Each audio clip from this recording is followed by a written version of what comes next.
새로운 가사도우미 하리는 거대한 저택의 위압감에 숨이 막힐 지경이었습니다. 모두가 CEO의 자폐성 스펙트럼 장애를 가진 딸을 마치 존재하지 않는 그림자처럼 무시하고 있었습니다.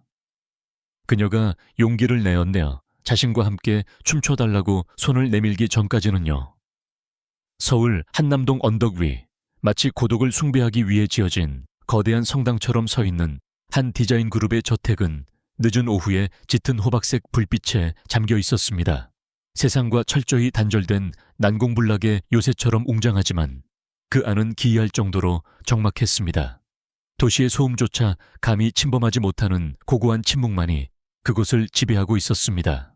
담쟁이 덩굴이 덮인 차가운 회색 기둥과 내부를 짐작할 수 없는 육중한 유리 패널 문은 마치 그 안에 사는 사람들의 얼어붙은 마음을 대변하는 듯 차갑게 식어 있었습니다.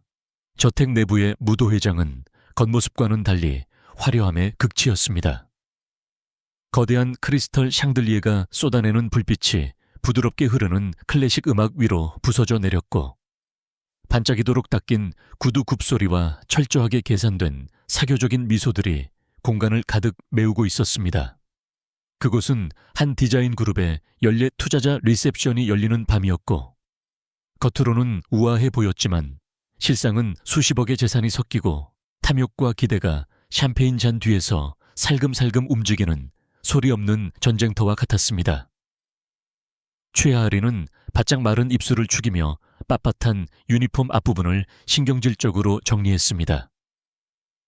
그녀는 긴장으로 인해 이마에 붙은 느슨한 금발, 머리카락 한 가닥을 단정하게 고정된 쪽진 머리 속으로 밀어넣으며 터질 것 같은 심장을 진정시키려 깊은 숨을 내쉬었습니다. 에이전시는 단순히 개인 저택 행사라고만 설명했지만 그 누구도 그녀에게 상류층의 이런 숨막히는 압박감과 보이지 않는 계급의 벽을 대비시키지는 못했습니다. 이곳을 지배하는 것은 단순한 부유함이 아닌 격식과 우아함 아래 교묘하게 숨겨진 날카로운 냉기였습니다.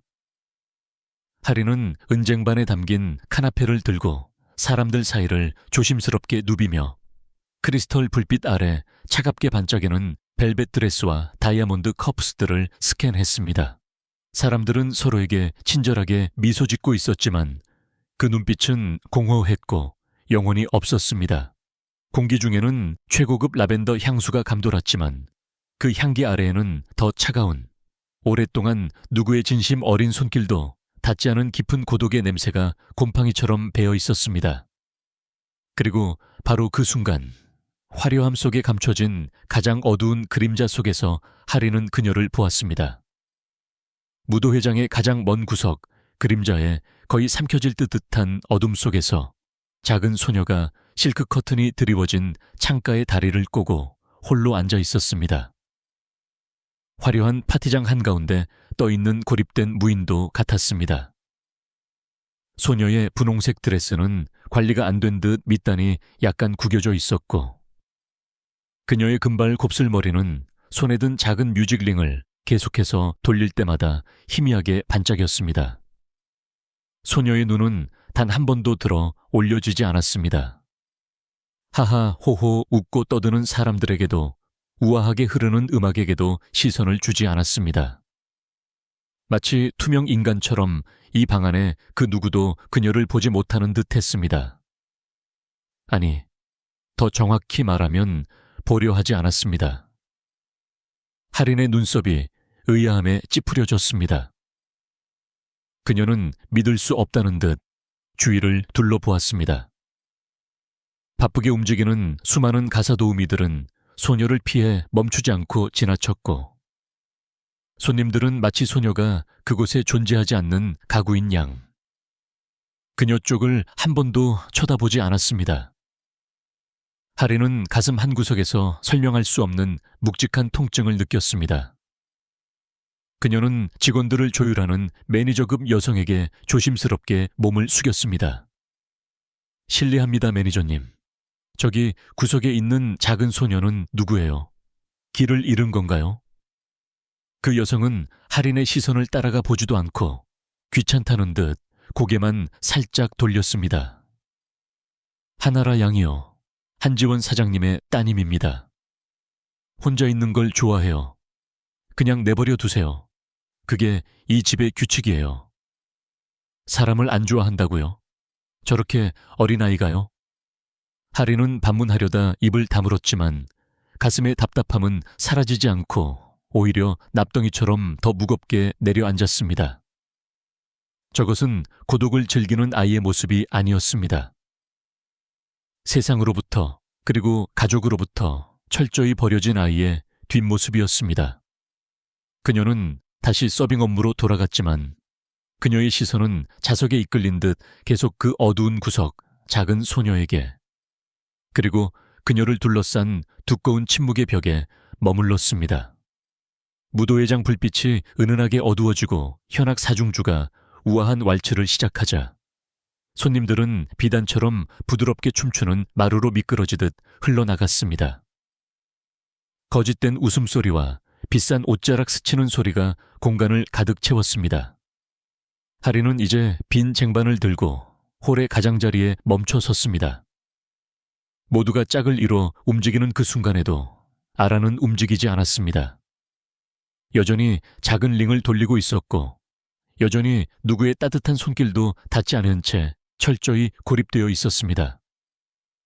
더 이상 지켜볼 수 없었습니다. 하리는 결심한 듯 조용히 쟁반을 테이블에 내려놓았습니다. 규칙을 어기는 것일지도 모르지만 상관없었습니다. 가벼운 발걸음으로 하리는 무도회장을 가로질렀습니다.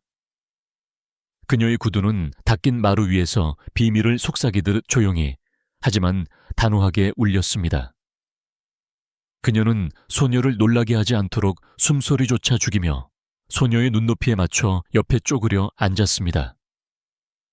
안녕. 그녀는 세상에서 가장 부드러운 목소리로 마치 겁먹은 작은 새에게 말을 걸듯 속삭였습니다. 나는 할인이야. 아무런 반응도 없었고 오직 링이 돌아가는 달칵달칵하는 규칙적이고 건조한 소리만 들렸습니다. 할인은 재촉하지 않고 잠시 멈췄습니다. 그리고 천천히 위협적이지 않게 손을 내밀었습니다. 억지로 잡아끌기 위함이 아니라 그저 당신이 여기 있다는 것을 안다는 신호를 보내기 위해서였습니다. 나랑 같이 춤춰볼래? 영겁과도 같은 긴 순간 동안 아무 일도 일어나지 않았습니다. 시간마저 숨을 죽인 것 같았습니다. 그러다가 마침내 기계적인 링 소리가 멈췄습니다. 아라의 손가락이 허공에서 머뭇거리더니 아주 조심스럽게 간신히 할인의 손을 향해 움직였습니다. 그녀의 작고 얼음장처럼 차가운 손이 할인의 따뜻한 손바닥 위에 얹혔습니다. 할인은 마치 깨지기 쉬운 유리 인형을 다루듯 그 손을 소중히 감싸쥐고 일어섰습니다. 그녀는 아라를 사람들로부터 멀리 떨어진 춤추는 마루 가장자리로 음악이 그들에게 닿을 만큼만 가까이 하지만 군중의 따가운 시선은 닿지 않는 안전한 곳으로 부드럽게 이끌었습니다. 그녀는 음악에 맞춰 몸을 살짝 흔들기 시작했습니다. 복잡한 스텝은 없었습니다. 그저 부드럽게 앞뒤로 움직이며 어떠한 압력도 없이 아이를 리듬 속으로 초대했습니다. 아라는 처음에는 뻣뻣하게 굳어 서 있었지만 음악의 다음 박자에 맞춰 그녀의 발이 기적처럼 반 걸음 그리고 또 한 걸음 움직였습니다. 둘만의 리듬이 형성되었습니다. 그리고 거짓말처럼 소란스럽던 무도회장이 일순간 고요해졌습니다. 음악도 움직임도 멈추지 않았지만 방 안의 공기 자체가 바뀌었습니다. 가식적인 대화가 뚝 끊겼고 입가에 가져가던 와인 잔들이 내려졌습니다. 폭설이 내린 직후의 세상처럼 기이한 고요함이 화려한 방을 덮쳤습니다. 바이올리니스트들조차 숨을 죽이고 현을 더 부드럽게, 더 애절하게 연주하는 듯 했습니다. 군중의 가장자리에 완벽하게 맞춤 제작된 숫색 정장을 입은 한 남자가 동상처럼 굳어 서 있었습니다. 그의 시선은 정면으로 고정되어 있었으며 손에 쥔 와인잔은 잊혀 있었습니다. 한지원 사장, 성공한 사업가이자 아내를 잃은 호라비, 그리고 껍데기뿐인 아버지. 그는 눈조차 깜빡이지 못했습니다. 끔찍한 사고 이후 몇 년 동안 아무도 가까이 오지 못하게 했던, 자신만의 자폐적 세계에 갇혀있던 딸이 오늘 처음 본 낯선 사람과 손을 잡고 춤을 추고 있었습니다. 그의 손가락 마디가 잔을 쥔 채 하얗게 변했고 턱 근육이 억누를 수 없는 긴장으로 꿈틀거렸습니다. 그의 얼굴은 차갑게 굳어 있어 읽을 수 없었습니다. 그것은 잃어버린 과거에 대한 슬픔이었을까요? 믿을 수 없는 광경에 대한 경외감이었을까요? 아니면 다시 상처받을까봐 두려워하는 공포였을까요? 무도회장 건너편에서 분홍색 드레스를 입은 소녀가 할인의 흔들림 없는 손 아래에서 꽃잎처럼 부드럽게 몸을 돌렸습니다. 그리고 그날 저녁 처음으로 아라는 미소를 지었습니다. 아주 희미하고 순식간에 사라졌지만 그것은 꾸며진 사교계의 미소가 아닌 영혼이 담긴 진짜 미소였습니다. 음악은 계속되었지만 무도회장에는 또 다른 멜로디가 흐르기 시작했습니다. 악보에는 없는 더 조용하고 더 깨지기 쉬운 마음의 소리였습니다. 리듬과 신뢰라는 새로운 언어가 그들 사이의 공간에 속삭였습니다. 차가운 침묵이 너무 오래 주인 행세를 했던 그곳에 희망과 같은 따스한 무언가가 방금 발을 들여놓았던 것입니다. 손님들은 떠난 지 오래되었고 음악은 사라졌으며 무도회장은 다시 한번 거대한 동굴처럼 조용해졌습니다. 빈 잔들이 달그락거리지 않게 조심스럽게 모이고 화려했던 파티의 부스러기들이 쓸려 나갔으며 샹들리에는 이제 부드러운 호박색 불빛으로 희미하게 빛나고 있었습니다. 하리는 무도회장 위에서의 순간으로 인해 여전히 가슴이 두근거리며 주방으로 돌아갔습니다. 그녀의 손끝에는 아직도 아이의 천이 잔상처럼 남아 있었습니다. 그녀는 자신이 주제넘게 선을 넘었다고, 누군가가 당장 와서 해고를 통보하거나 꾸짖을 것이라고 반쯤 예상하며 어깨를 움츠렸습니다. 대신 항상 무표정하고 돌처럼 격식을 갖추던 나이든 남자, 안 집사가 고개를 들고 그녀에게 작고 놀라운 미소를 지었습니다. 그것은 이 얼음 같은 집에서 처음 보는 온기였습니다. 아가씨를 미소 짓게 만든 것은 당신이 처음입니다. 그는 꾸밈없이 간단히 말했습니다. 하리는 놀라서 눈을 깜빡였습니다. 제가 혹시 주제넘게 선을 넘었다면 죄송합니다. 그는 천천히 고개를 저었습니다. 아닙니다. 아가씨 주변을 걷는 대부분의 사람들은 그저 지나치지만 최하린 씨는 그 세계 안으로 발을 들여놓았습니다. 하리는 자신의 손을 내려다 보았습니다. 여전히 아라의 작은 손이 주었던 그 미세한 떨림과 따뜻함을 기억하고 있었습니다. 아가씨는 말을 하나요? 그녀는 조용히 물었습니다. 몇 년 동안 한마디도 안 했습니다. 집사가 씁쓸하게 말했습니다. 아라 양은 태어날 때부터 남달랐습니다. 일찍 진단받았지요. 소리와 리듬이 아가씨를 진정시키는 유일한 안식처 같습니다. 큰 목소리나 갑작스러운 접촉을 견디지 못합니다. 그래서 대부분의 사람들은 그저 아가씨를 투명 인간 취급하며 피합니다. 그의 목소리에는 비난이나 판단이 없었고 그저 깊고 조용한 슬픔만이 배어 있었습니다. 마치 그 역시 이 거대한 저택의 침묵 속에서 너무 오래 숨죽여 살아온 사람처럼 말입니다. 그날 저녁 늦게 할인이 일을 마치고 떠나기 위해 짐을 챙길 때 낮고 굵은 목소리가 그녀를 멈춰 세웠습니다. 잠시만요.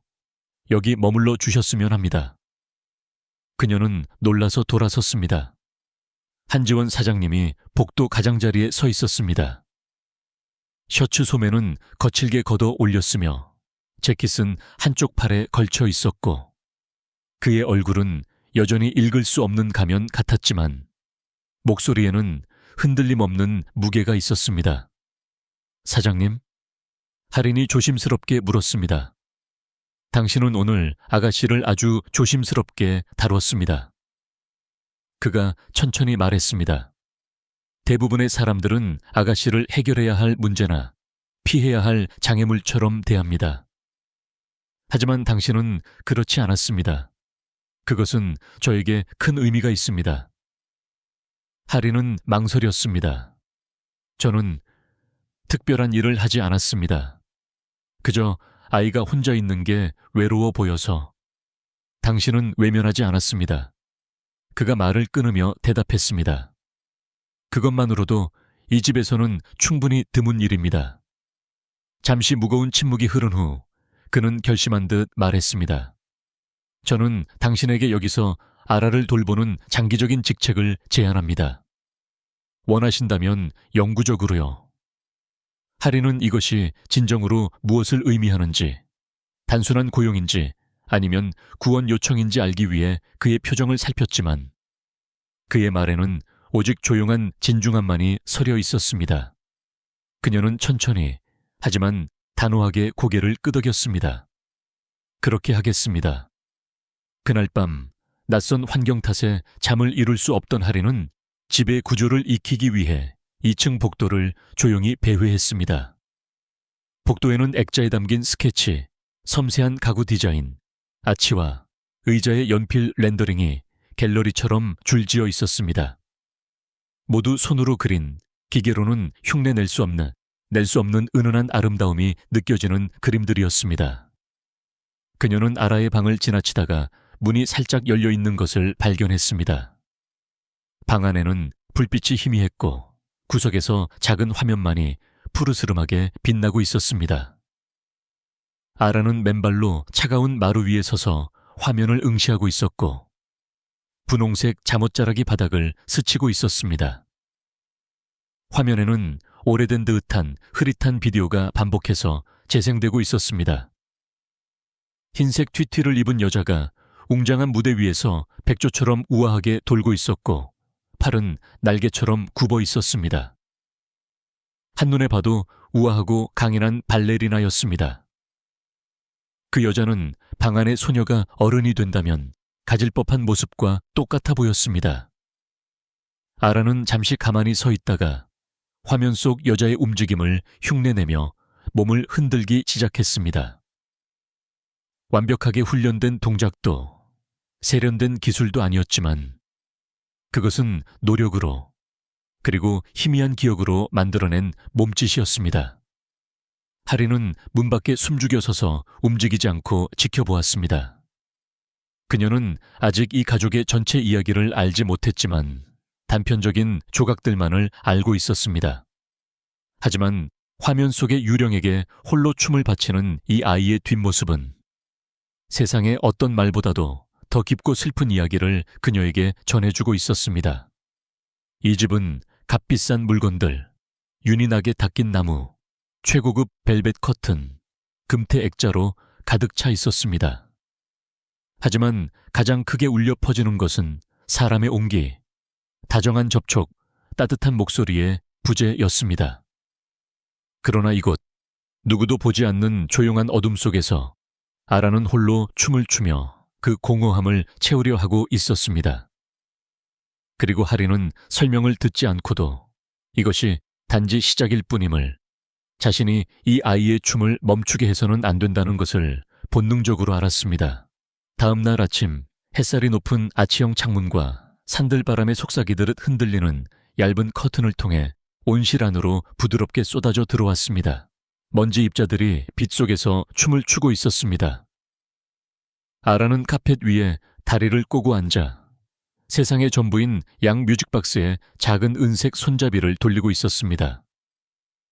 그것은 같은 섬세한 멜로디를 끊임없이 연주했고 높은 음들은 투명한 유리비처럼 공기 중으로 흩어져 떨어졌습니다. 하린은 그 멜로디를 여러 번 들었지만 한 번도 묻지 않았습니다. 하지만 오늘 그녀는 용기를 내어 물었습니다. 정말 아름다운 소리네. 하린은 부드럽게 말하며 그녀의 시선을 맞추기 위해 옆에 무릎을 꿇었습니다. 내가 좀 봐도 될까? 아라는 대답하지 않았지만 잠시 후 망설임 끝에 그녀는 뮤직박스를 마루 위로 밀어주었습니다. 하리는 소중한 보물을 다루듯 천천히 뚜껑을 들어 올렸습니다. 안에는 작은 발레리나가 슬픈 멜로디에 맞춰 제자리에서 돌고 있었습니다.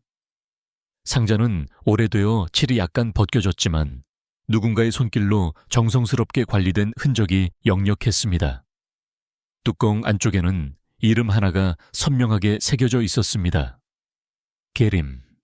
하리는 숨을 들이마셨습니다. 그녀는 계단 옆에 오래된 가족 사진에서 집사의 안타까운 속삭임 속에서 그 이름을 들은 적이 있었습니다. 이계림. 지원의 고인이 된 아내이자 아라의 어머니. 상자 안의 발레리나 인형은 어제 영상 속 여인이 입었던 것과 같은 아주 작은 흰색 튀튀를 입고 있었습니다. 하리는 어젯밤의 비디오를 떠올렸습니다. 아라가 무대 위에 무용수에게 몸을 맡기듯 흔들던 모습. 그것은 단순한 춤이 아니라 엄마를 향한 그리움의 몸짓이었습니다. 같은 우아함, 그리고 같은 침묵이 흐르고 있었습니다. 그날 저녁 하리는 온실에 부드러운 깔개를 깔고 피아노 옆 공간을 깨끗이 치운 뒤 휴대폰으로 느리고 서정적인 곡을 재생했습니다. 그녀는 무릎을 꿇고 마루 위에 가볍게 손가락을 두드렸습니다. 톡, 톡, 하나, 둘, 셋. 아라는 여전히 작은 조각상처럼 가만히 지켜보았습니다. 그러다가 아주 천천히 기적처럼 그녀의 발이 움직였습니다. 리듬에 맞춰 바닥을 가볍게 두드렸습니다. 톡, 하리는 환하게 미소를 짓고 음악이 자신을 인도하게 내버려 두며 일어섰습니다. 복잡한 기술은 필요 없었습니다. 그저 돌고 흔들고 나무 마루 위를 부드럽게 미끄러지는 것뿐이었습니다. 그녀는 손을 내밀었습니다. 아라는 홀린 듯 일어섰습니다. 말도 눈맞춤도 없었지만 그저 조용한 모방이 이어졌습니다. 한 걸음 한 걸음. 그녀는 거울을 보듯 하린의 움직임을 따라 했습니다. 서툴고 때로는 망설였지만 박자만은 놀랍도록 정확했습니다. 마치 그녀의 뇌가 복잡한 인간의 말보다 리듬을 더 명확하고 진실한 언어로 번역하는 것처럼 말입니다. 그날부터 그들은 매일 오후 햇살이 길어질 때마다 조금씩 춤을 추었습니다. 하리는 말 대신 움직임을 사용하여 소통했습니다. 부드러운 흔들림은 안녕, 바닥을 두드리는 것은 멈춤, 빙글 도는 것은 기쁨이었습니다. 아라는 몸짓과 음악으로 만들어진 오직 둘만이 아는 언어 없는 세상에서 움직임으로 응답했습니다. 하린이 아이의 깊은 슬픔을 이해하기 시작한 것도 이 리듬 속에서였습니다. 그것은 단순한 침묵이 아니라 생생한 기억으로서 여전히 살아 숨쉬는 그리움으로서 다가왔습니다. 어느 흐린 오후 비 냄새가 섞인 바람이 불던 날 하린은 세탁실을 지나가다가 두 가정부가 리넨을 접으며 나누는 은밀한 대화를 엿들었습니다. 또 춤추고 있대. 한 명이 비웃듯 속삭였습니다. 누가? 아라 양이 그새 가사 도우미 아가씨랑. 두 번째 여자는 겁먹은 듯 목소리를 낮췄습니다. 사장님이 알면 난리가 날 텐데 그걸 절대 좋아하지 않으실 거야. 누가? 한 사장님? 사고 후에 이 집에서 발레 음악을 트는 걸 철저히 금지하셨잖아. 그게 자신의 인생을, 모든 것을 망쳤다고 믿고 계시니까. 하리는 등골에 차가운 소름이 돋는 것을 느꼈습니다. 그녀는 자신이 판도라의 상자를 연 것은 아닌지 두려워졌습니다. 그날 저녁 해가 질 무렵 붉은 노을이 온실을 채울 때 그녀와 아라는 다시 춤을 췄고 이번에는 조금 더 빠르고 경쾌한 리듬이었습니다. 아라는 흥분하여 거친 숨소리를 내뿜었고 그것은 거의 웃음소리에 가까운 희망의 소리였습니다. 하리는 부드럽게 돌며 소녀가 리듬을 이끌도록 내버려 두었습니다. 그리고 그 순간 쾅 하고 문이 열렸습니다. 한지원 사장님이 문턱에 서 있었습니다. 그는 아무 말도 하지 않았고 그의 눈은 공포와 분노가 뒤섞인 채 돌고 있는 딸의 모습에 고정되어 있었습니다. 하리는 동작 중간에 얼어붙듯 멈췄습니다. 하지만 아라는 아버지의 존재를 알아차리지 못했습니다. 그녀는 계속 부드럽게 움직였고 분홍색 드레스가 무릎을 스쳤으며 근처 스피커에서는 금지된 뮤직박스 멜로디가 야속하게 울려 퍼졌습니다. 지원의 턱 근육이 긴장으로 떨렸습니다. 그는 위협적으로 한 걸음 앞으로 나아갔고 또 한 걸음 나아갔습니다. 직원들에게 분명히 말했습니다. 그의 목소리는 날카로운 칼날처럼 긴장되어 있었습니다. 그것을 다시 이 집에 들이지 말라고 경고했습니다. 하리는 공포로 심장이 두근거렸습니다. 죄송합니다, 사장님. 그녀는 떨리는 목소리로 조용히 말했습니다. 하지만 아가씨가 반응했어요. 웃었어요. 그러려고 한 건 아니었지만. 하지만 지원은 이미 등을 돌리고 있었고 그의 어깨는 뻣뻣하게 굳어 있었습니다. 그의 목소리는 낮았지만 단호했습니다. 더 이상 당신이 여기 있을 곳은 없습니다. 당장 나가세요. 문이 부드럽고 최종적인 딸깍 소리와 함께 그의 뒤에서 닫혔습니다. 음악이 뚝 끊겼습니다. 아라는 그제야 도는 것을 멈췄습니다. 그녀는 공기 중에 무언가가 부서진 것을 본능적으로 감지하고 불안하게 드레스 밑단을 비틀며 올려다보았습니다. 하리는 눈물을 참으며 그녀 옆에 무릎을 꿇고 속삭였습니다. 괜찮아, 다 괜찮을 거야, 예쁜 아가씨. 하지만 마음속 깊은 곳에서는 정말 괜찮은지 확신할 수 없었습니다.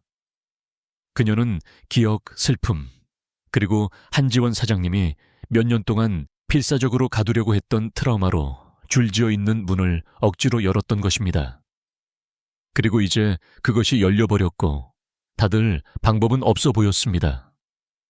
다음 날 아침, 하리는 해가 뜨기도 전에 일찍 일어났고 간단히 짐을 쌌으며 주방 조리대에 짧은 쪽지를 남겼습니다. 기회 주셔서 감사합니다. 제 행동이 선을 넘었다면 진심으로 죄송합니다. 그녀는 더 이상 변명하거나 설명하지 않았습니다. 감히 그럴 자격이 없다고 느꼈습니다. 그녀가 하녀의 출입구로 도망치듯 살짝 빠져나갈 때 그녀의 마음은 납덩이처럼 무거웠습니다. 꽃잎이 떨어지는 나무 아래에서 아라가 한때 행복하게 빙글빙글 돌았던 정원을 지나쳤습니다. 하리는 잠시 멈춰 서서 그 작은 소녀가 자신이 사라진 것을 알아차릴지 아니면 차가운 지원이 그녀의 부재를 신경이나 쓸지 궁금해했습니다. 저녁이 되자 한 디자인 그룹 저택과 도시 위로 가벼운 비가 내렸습니다. 멀리서 천둥이 났고 지친 짐승의 소리처럼 희미하게 중얼거렸습니다. 하린의 원룸은 작고 초라했지만 난방이 돌아 따뜻했고 꽃집 위에 자리 잡고 있어 희미한 꽃향기가 났습니다. 그녀가 찬물을 끓이기 위해 전기포트를 껐을 때 문에서 노크 소리가 났습니다. 부드럽고 어딘가 망설이는 듯한 소리였습니다. 그녀는 의아해하며 문을 열었고 놀랍게도 한지원 사장님이 우산 아래 흠뻑 젖은 채 구겨진 그녀의 쪽지를 손에 꽉 쥐고 서 있는 것을 발견했습니다. 떠나지 않았으면 좋겠습니다. 그가 빗소리 속에서 간단히 말했습니다. 하리는 너무 놀라 말없이 옆으로 비켜섰습니다. 지원은 천천히 좁은 방으로 들어와 어깨의 비를 털어냈습니다. 그는 처음에는 부끄러움 때문인지 그녀와 눈을 마주치지 않고 그저 카운터 위에 놓인 손대지 않은 찻잔에서 피어오르는 하얀 김을 바라보며 서 있었습니다. 제가 심하게 반응했습니다. 그가 마침내 인정했습니다. 너무 놀랐고 당황해서 방어적이 되었습니다. 하리는 이해한다는 듯 고개를 끄덕였습니다. 이해합니다. 제가 나설 자리가 아니었습니다. 제가 주제 넘었습니다. 지원은 마침내 고개를 들어 그녀를 바라보았습니다. 그의 표정은 하루 사이에 완전히 변해 있었습니다. 더 이상 엄격한 CEO가 아니었고 지쳐 있었으며 감정의 가장자리가 닳아버린 천천히 무너져가는 한 남자였습니다. 아라가 그녀를 너무 많이 닮았습니다. 그가 조용히 고백하듯 말했습니다. 춤출 때 말입니다. 하리는 숨을 죽이고 듣고만 있었습니다. 제 아내 게림은 빛이었습니다. 그것이 그녀를 묘사할 수 있는 유일한 방법입니다.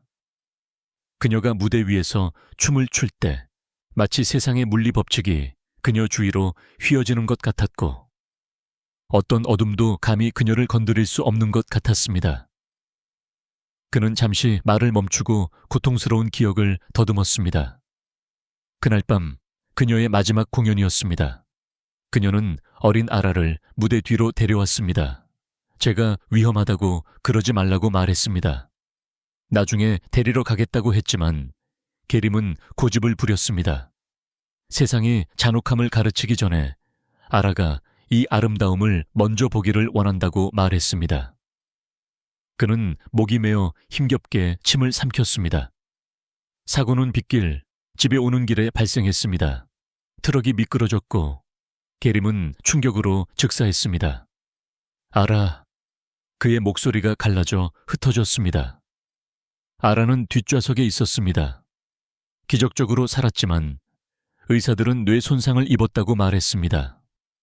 생명에 심각하지는 않았지만 언어 중추에 사람과 연결하는 방식에 영향을 줄 만큼은 충분했습니다.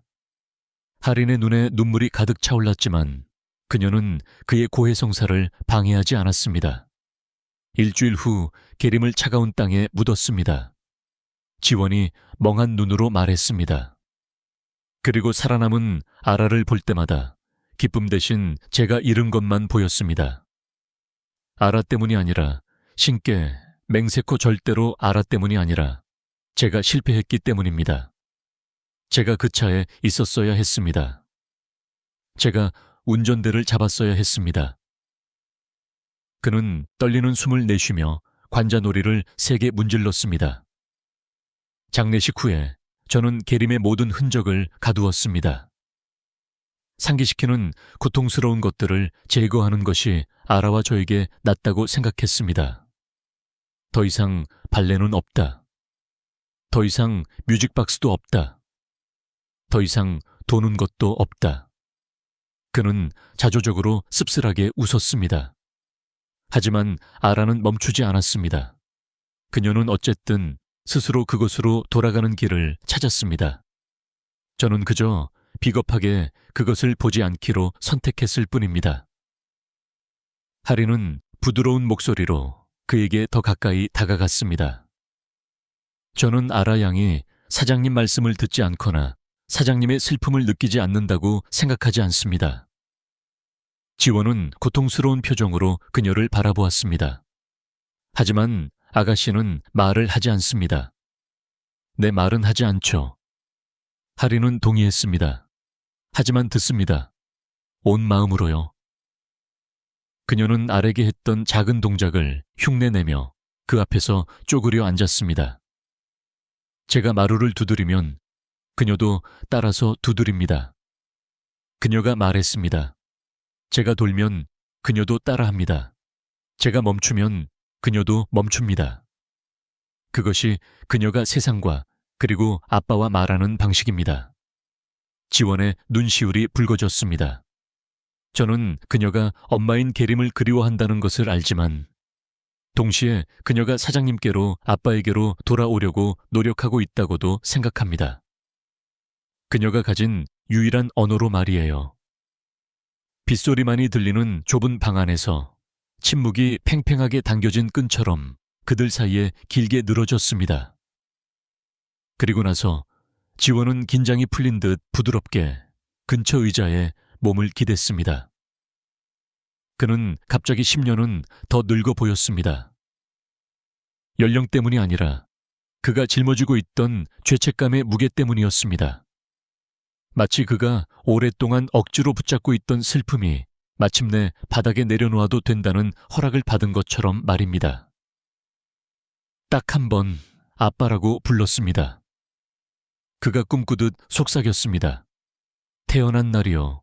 정말 의미 없는 옹가리에 불과했지만요. 하지만 게림은 그녀가 진심이었다고, 날 알고 불렀다고 맹세했습니다. 하리는 슬프게 미소 지었습니다. 지금도 그렇습니다.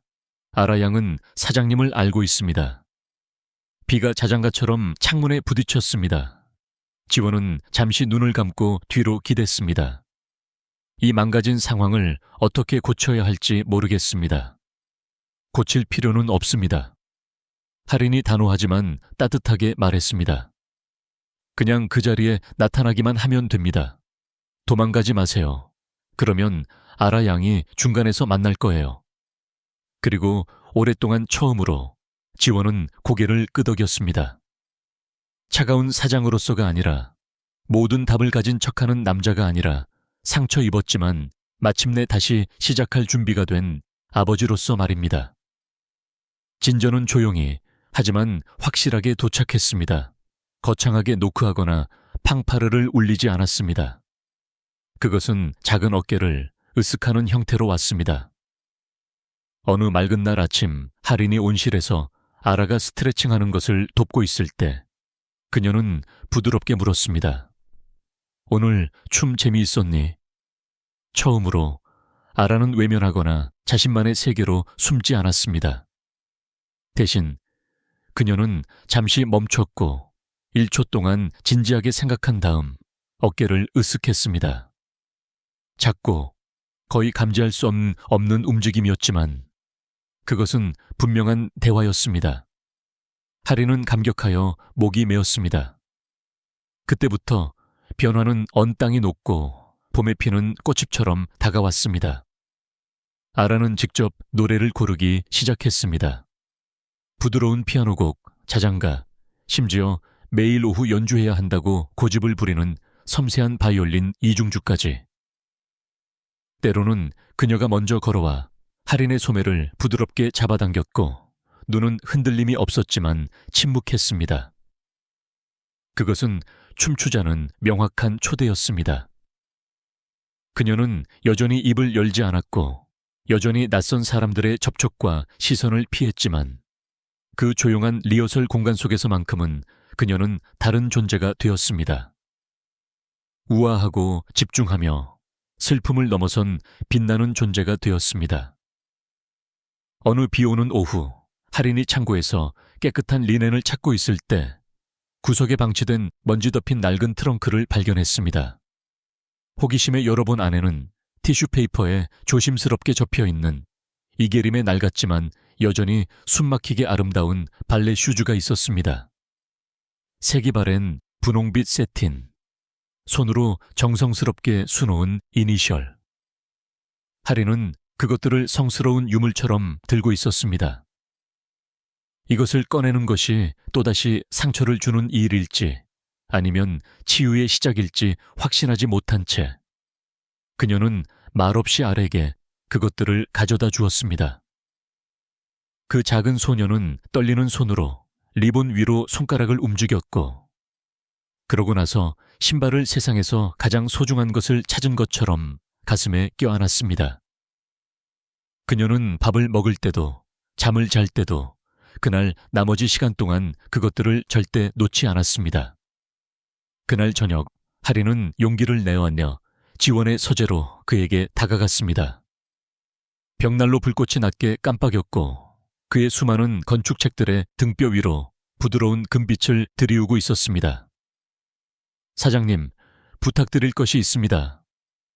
그녀는 문간에서 망설이며 말했습니다. 지원은 서류에서 눈을 떼고 눈썹을 올리며 올려다보았습니다. 저는 아라 양만을 위한 작은 공연을 조직하고 싶습니다. 할인이 덧붙였습니다.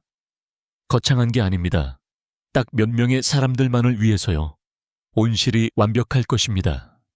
공간이 있고 빛이 있고 무엇보다 그녀가 그곳에서 안전함을 느낍니다. 지원은 즉시 대답하지 않았습니다. 그의 손가락이 스카치 잔을 불안하게 가볍게 두드렸습니다. 아가씨는 누구 앞에서도 공연한 적이 없습니다. 그가 걱정스럽게 중얼거렸습니다. 저에게도 보여준 적이 없어요.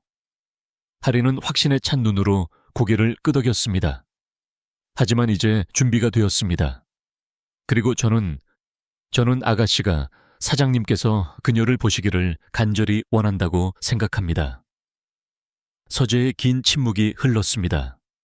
그런 다음 지원은 깊은 한숨과 함께 한번 고개를 끄덕였습니다. 알겠습니다. 해봅시다. 3일 후 온실은 늦은 오후에 황금빛 햇살 속에서 빛났습니다. 천장들보에는 작은 랜턴들이 걸려 있었고 마루 위로 부드러운 후광을 드리웠습니다. 유리벽 너머의 정원은 산들바람에 부드럽게 흔들리며 평화로웠습니다. 공기 중에는 로즈마리와 신선한 흙냄새가 희미하게 났습니다. 오직 소수의 믿을 수 있는 사람들만이 초대되었습니다. 안 사모님, 충직한 집사, 늙은 정원사, 그리고 지원. 하리는 아라의 작은 세계를 존중하여 관객을 아주 친밀하게 유지했습니다. 음악은 가볍고 친숙하게 시작되었습니다. 하리는 숨을 죽이고 기도하는 마음으로 지켜보며 옆에 서 있었습니다. 아라는 장식 없는 단순한 흰색 드레스를 입고 발에는 어머니의 발레 슈즈를 신고 중앙으로 걸어 나갔습니다. 신발은 조금 컸지만 끈으로 단단히 묶여 있었습니다. 그녀의 움직임은 처음에는 느렸지만 신중했습니다.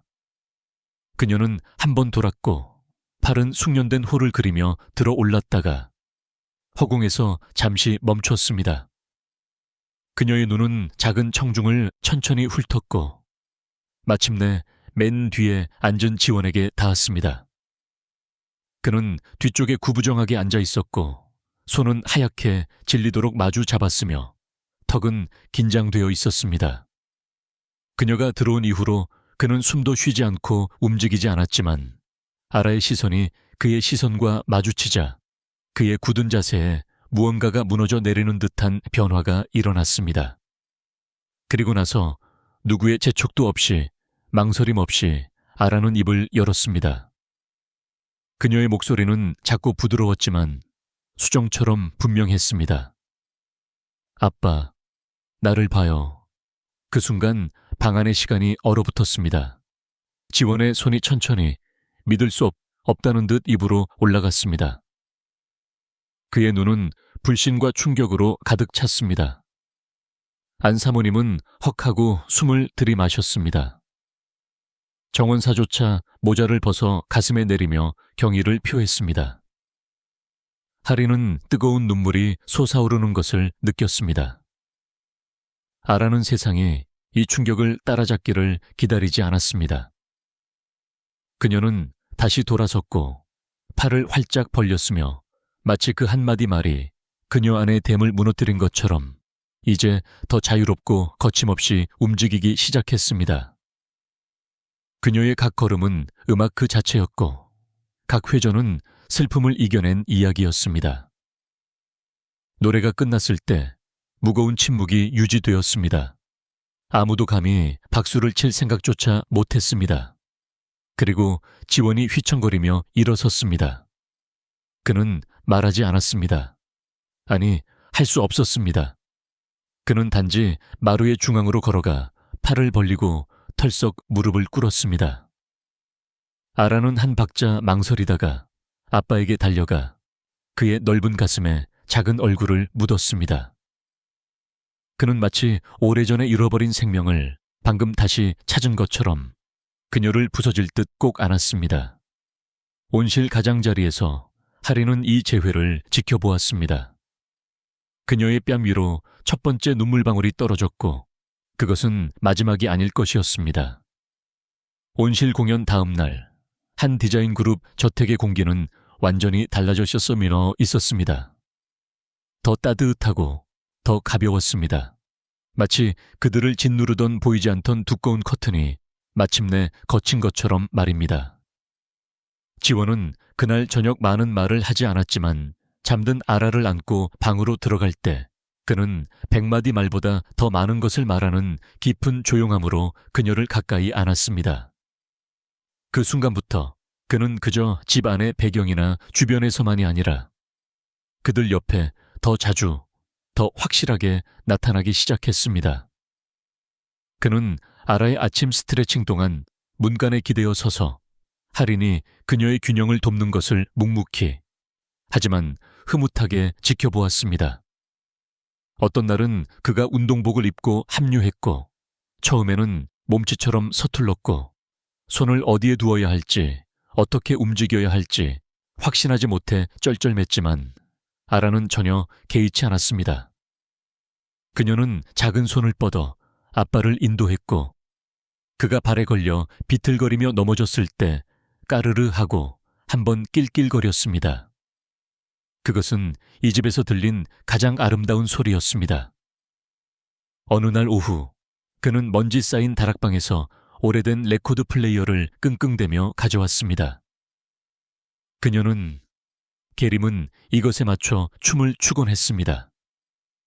그가 추억에 잠겨 중얼거리며 온실 한편에 그것을 설치했습니다. 비닐 레코드 특유의 부드러운 지직거림이 공간을 따뜻하게 채웠고, 할인은 지원이 딸 옆에 다리를 꼬고 앉아 그 음악이 그의 뼛속 깊은 곳으로 스며들게 하는 것을 지켜보았습니다. 그녀가 한때 차갑고 오만하며 거리를 둔다고 생각했던 그 남자는 천천히 다른 누군가가 되고 있었습니다. 그의 침묵이 타인에 대한 묵살이 아니라 깊은 생각을 의미하는 누군가. 그의 투박한 손이 크고 일에 지쳤음에도 불구하고 딸을 위해 세상에서 가장 부드럽게 움직일 수 있는 누군가로 말입니다. 그리고 할인은 자신도 모르게 그를 그저 치유되는 아버지로서만이 아니라 고통을 딛고 다시 사는 법을 배우는 매력적인 한 남자로서 보기 시작했습니다. 어느 늦은 오후, 가을비가 창문에 부드럽게 두드렸습니다. 할인은 막 퇴근을 위해 짐을 챙겼고 코트를 손에 들고 집으로 향할 준비를 하고 있었습니다. 그녀는 복도로 모퉁이를 돌다가 깜짝 놀라 멈춰 섰습니다. 지원이 거기에 서 있었고 한 손에는 레코드 커버를 들고 있었고 다른 손은 초조하게 주머니에 넣은 채 왔다 갔다 하고 있었습니다. 그녀의 존재에 놀란 듯 그가 흠칫하며 올려다보았습니다. 벌써 가시는 겁니까? 그녀는 고개를 끄덕였습니다. 네, 이제 막 가려고요. 그는 망설이다가 한 걸음 앞으로 나아가 레코드 커버를 내밀었습니다. 이건 게림이 가장 좋아하는 것 중 하나입니다. 오늘 저녁에 이걸 틀어볼까 생각했습니다. 그냥 비도 오고 좋을 것 같아서요. 할인은 그의 서툰 제안에 부드럽게 미소 지었습니다. 정말 좋은 취향이네요. 지원은 용기를 내어 이제 익숙한 온실의 문을 열었습니다. 혹시 춤춰본 적 있습니까?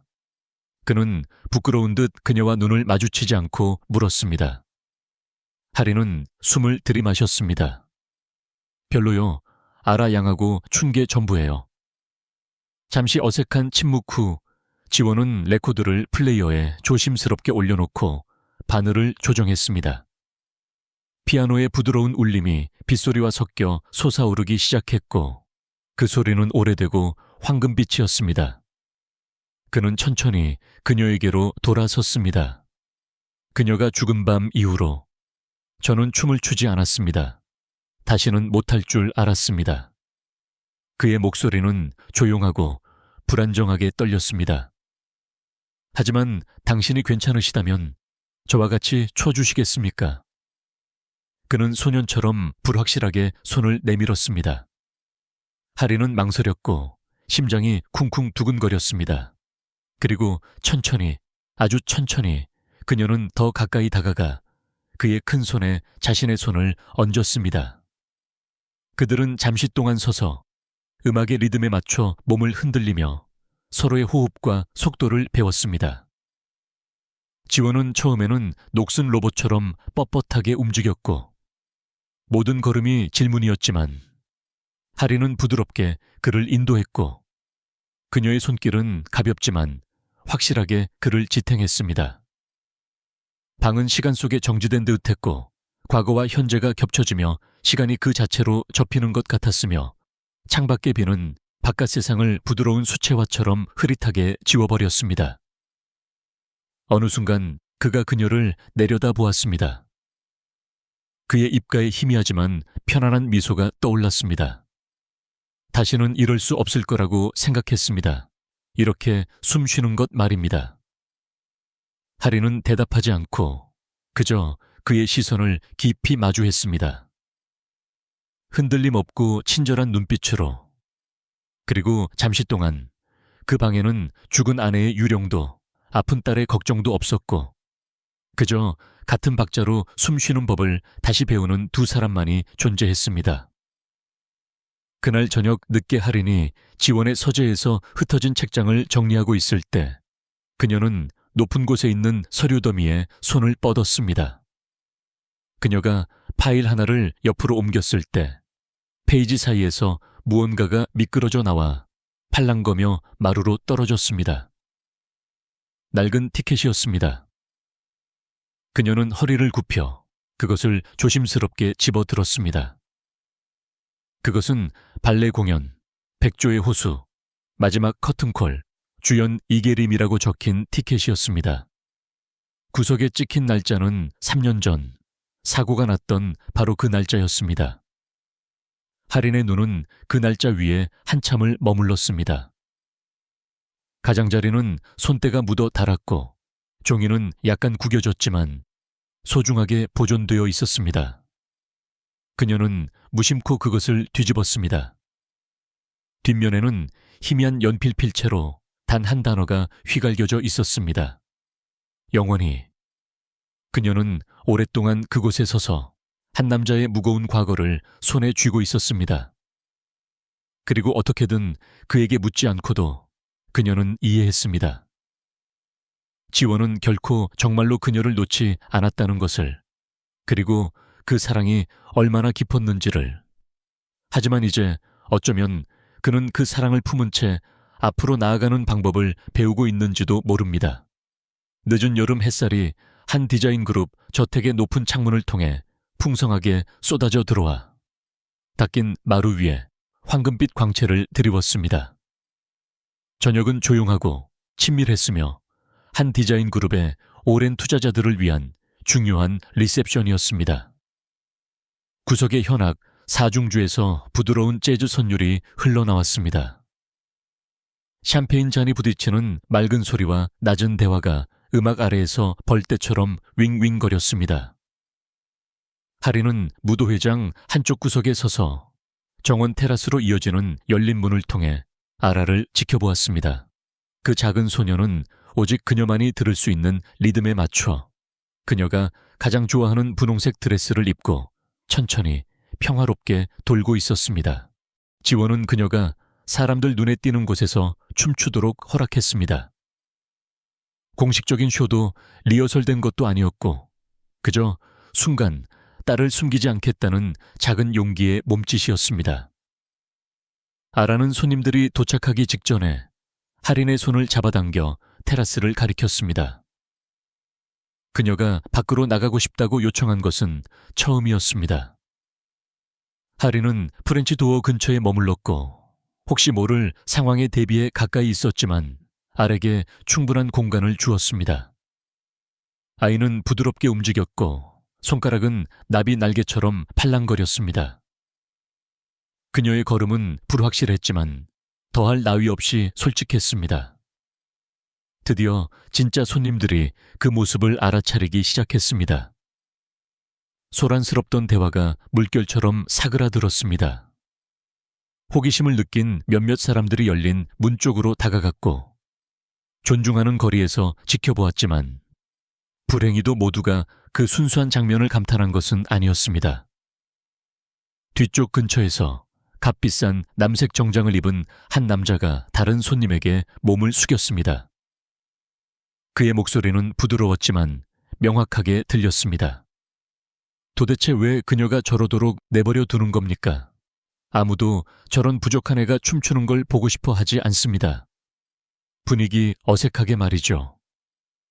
그 말을 들은 하리는 얼어붙었고 어깨는 전투적으로 펴졌으며 손가락은 옆구리에서 살짝 주먹을 쥐며 말렸습니다. 그녀는 참지 않고 그를 향해 돌아섰습니다. 실례합니다. 지금 뭐라고 하셨나요? 그 남자는 뻔뻔하게 눈썹을 올렸습니다. 아니, 저는 단지 회사나 브랜드 이미지에 좋지 않은 모습이라는 뜻이었습니다. 하리는 한 걸음 앞으로 나섰고 목소리는 낮았지만 분노로 인한 흔들림이 없었습니다. 그리고 바로 그것이 그 아이들이 자신이 세상에 속하지 않는다고 생각하며 자라는 이유입니다. 왜냐하면 당신 같은 사람들이 자신의 편안함, 자신의 고상한 이미지에 맞지 않다고 결정하고 배제하기 때문입니다. 그래서 그 아이들은 움츠러드는 법을 배우는 겁니다. 그 남자의 입술이 모욕감에 벌어졌지만 다른 굵은 목소리가 끼어들었습니다. 그쯤하고 입을 다무는 것이 좋겠습니다. 사람들이 일제히 고개를 돌렸습니다. 지원이 입구 근처에 서 있었고 그는 여전히 침착해 보였지만 방은 그를 중심으로 태풍의 눈처럼 고요해졌습니다. 그는 말없이 할인을 지나쳐 앞으로 걸어갔고 그의 눈은 그 무례한 남자에게 고정되어 있었습니다. 여기 계신 누구라도 지원이 낮게 으르렁거렸습니다. 제 딸을 불편함으로 보거나 그녀가 이 집, 이 회사 또는 이 세상에 있을 곳이 없다고 믿는다면 지금 당장 오늘 밤 떠나셔도 좋습니다. 그리고 다시는 돌아오지 마십시오. 아무도 움직이지 않았습니다. 그 남자는 당황하여 몸을 움직였고 넥타이가 조이는 듯 깃을 잡아당겼습니다. 몇몇 손님들은 부끄러움에 시선을 피했습니다. 다른 사람들은 자신의 샴페인 잔을 내려다보았습니다. 하리는 방을 훑어보았습니다. 아무도 대꾸하지 않았습니다. 아무도 지지하며 일어나지 않았지만 비웃지도 않았습니다. 그것은 완전한 승리는 아니었지만 분명한 변화였습니다. 지원의 목소리가 부드러워졌지만 여전히 강하게 울렸습니다. 제 딸은 망가지지 않았습니다. 이상하지도 않습니다. 그녀는 그저 자신일 뿐입니다. 그리고 저는 누구도 그녀를 다시는 그보다 못하게 취급하도록 내버려 두지 않을 것입니다. 테라스에서 아라는 움직임을 멈췄습니다. 그녀는 문턱에 조용히 서서 자신을 지켜준 아버지를 지켜보았습니다. 그녀의 손은 가만히 있었지만 보이지 않는 무언가를 잡으려는 듯 손가락이 살짝 허공에서 팔랑거렸습니다. 지원은 돌아섰고 딸에게 손을 내밀었습니다. 아라는 망설이다가 한 걸음씩 또각또각 단단한 나무 마루를 가로질러 앞으로 걸어갔습니다. 그녀는 그의 투박한 손에 자신의 작은 손을 얹었고 그들은 나란히 더 이상 숨겨지지 않고 분열되지 않고 세상 앞에 보여지며 당당하게 그리고 온전하게 서 있었습니다. 오래된 소극장에서는 묵직한 벨벳 커튼과 낡은 나무 냄새가 희미하게 났고 그 세월의 불완전함 속에서 오히려 부드럽고 환영하는 느낌이었습니다. 하리는 이 순간을 위해 몇 주 동안 소극장을 준비하는 것을 도왔고 낡은 분장실을 닦고 조명을 설치하고 작은 쇼에 초대된 다른 아이들의 부모들을 조직했습니다. 하지만 프로그램 팸플릿 맨 위에는 아라의 이름이 자랑스럽게 쓰여 있었습니다. 백조의 호수, 어린이 변주, 적당한 수의 청중이 삐걱거리는 좌석을 채웠습니다. 가족, 친구들, 지지하는 선생님들, 그리고 이제 상황을 다르게 보는 몇몇 신중한 이사들도 있었습니다. 그리고 맨 앞줄에는 지원이 앉아 있었고 손을 무릎에 모으고 시선은 닫힌 커튼에 고정되어 있었습니다. 그는 평소 긴장하는 것으로 알려진 남자는 아니었지만 오늘 밤 그는 숨을 참고 있었습니다. 불이 희미해졌습니다. 기대감 섞인 고요함이 군중을 휩쓸었습니다. 음악이 시작되었고 부드럽고 친숙했으며 백조의 호수에 오프닝 노트가 기억 자체처럼 소극장 위로 흘러나왔습니다. 그리고 작은 발소리가 들렸습니다.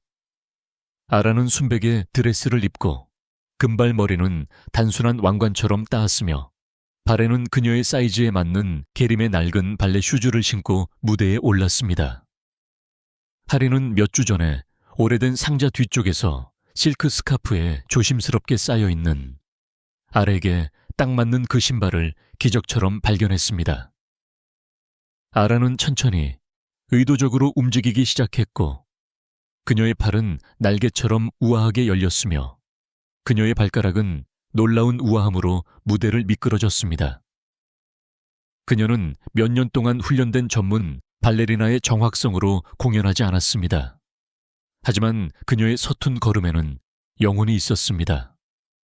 그녀의 움직임에는 깊은 감정이 담겨 있었고 그것은 몸이 아닌 마음으로 춤을 추는 것에서만 오는 종류의 울림이었습니다. 그녀는 돌고 몸을 숙였으며 마침내 음악이 고조될 때 마지막 완벽한 피루엣으로 회전했습니다. 방은 완전히 고요했습니다. 그리고 잠시 후 폭발적인 박수갈채가 터져 나왔습니다. 크고 가득 찼으며 낡은 석가래까지 솟아올랐습니다. 일부는 입을 가린 채 감탄하며 박수를 쳤고 다른 일부는 눈에 눈물을 글썽였습니다. 지원은 천천히 일어섰고 박수를 치는 손은 떨렸습니다. 그의 옆에 있던 하리는 그를 돌아보았고 그의 얼굴은 소리 없는 뜨거운 눈물로 젖어 있었습니다. 하지만 아라는 아직 끝나지 않았습니다. 그녀는 관객에게 절을 하는 대신 뒤돌아섰습니다. 그녀는 무대 옆에 가장자리로 걸어갔고 그녀의 작은 슬리퍼는 부드럽게 발을 디뎠습니다. 그리고 말없이 그녀는 먼저 하린에게 그리고 지원에게 손을 내밀었습니다. 두 개의 작은 손이 부드럽게 그들의 손을 자신에게로 빛이 있는 곳으로 잡아당겼습니다. 그들은 놀라서 망설이다가 다음에는 무엇이 올지 확신하지 못한 채 무대에 올랐습니다. 아라는 여전히 말하지 않았습니다. 그녀는 단순히 그들의 손을 함께 놓아 연결했습니다. 지원은 하린을 바라보았고 놀랐다가 이내 미소를 지었고 그의 눈에는 부드럽고 순수한 무언가가 터져 나왔습니다. 그는 살짝 더 가까이 다가갔고 박수 소리 속에 묻혀 오직 그녀만이 들을 수 있을 만큼 낮은 목소리로 속삭였습니다. 게림은 항상 누군가가 올 것이라고 믿었습니다. 우리를 외면하지 않을 누군가. 제가 그녀를 다시 볼 수 있도록 도와줄 누군가. 당신이 그 누군가였습니다, 하린 씨. 하린은 목이 메어 침을 삼켰습니다. 그녀는 잘 선택했습니다. 그가 아라를 사랑스럽게 흘끗 보며 덧붙였습니다. 아라는 이제 그들 사이에 서서 침착하고 고요했습니다. 스포트라이트가 손을 맞잡은 세 사람 위에 머물렀고 박수갈채가 다시 한번 따뜻한 파도처럼 밀려왔습니다. 몇 주 후 하린은 아라의 전임 가정교사이자 동반자가 되라는 지원의 정식 제안을 받아들였습니다. 이것은 단순한 직업이 아니라 유대이자 평생 지속되는 무언가였습니다. 지원은 한 걸음 더 나아가 예술 분야의 신경 다양성 아동을 지원하기 위해 게림의 이름으로 새로운 장학기금을 발표했습니다. 모든 아이는 자신만의 무대를 가질 자격이 있고 자신이 그 위에 속한다고 믿어주는 누군가를 가질 자격이 있습니다. 그는 기자회견에서 단호하게 말했습니다. 아라는 그날 분홍색 드레스를 입고 그의 옆에 늠름하게 서 있었습니다. 그리고 하리는 바로 뒤에서 지켜보았고 눈은 따뜻했고 마음은 벅차올랐습니다. 모든 가족이 태어나는 것은 아닙니다. 일부는 한 걸음씩 한 음식, 서툰 춤을 통해 만들어집니다.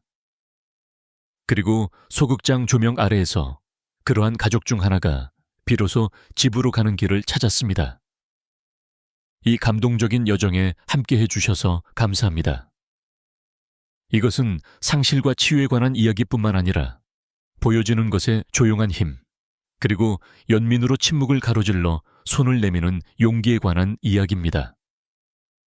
이 이야기가 당신의 마음을 움직였거나 세상을 조금 더 부드럽게 보게 해주었거나 가장 깨지기 쉬운 형태일지라도 사랑이 지닐 수 있는 힘을 상기시켜 주었다면 저희 채널을 구독해 주시기를 고려해 주십시오. 그리고 저희가 영혼을 휘젓고 어둠을 밝히는 이와 같은 더 많은 이야기를 계속 공유할 수 있도록 돕고 싶으시다면 좋아요 버튼을 누르고 영혼을 휘젓는 이야기를 응원해 주십시오. 때로는 하나의 작은 이야기가 누군가의 어두운 세상에 빛을 더하는 데 필요한 전부이기 때문입니다. 다음 이야기에서 만나요.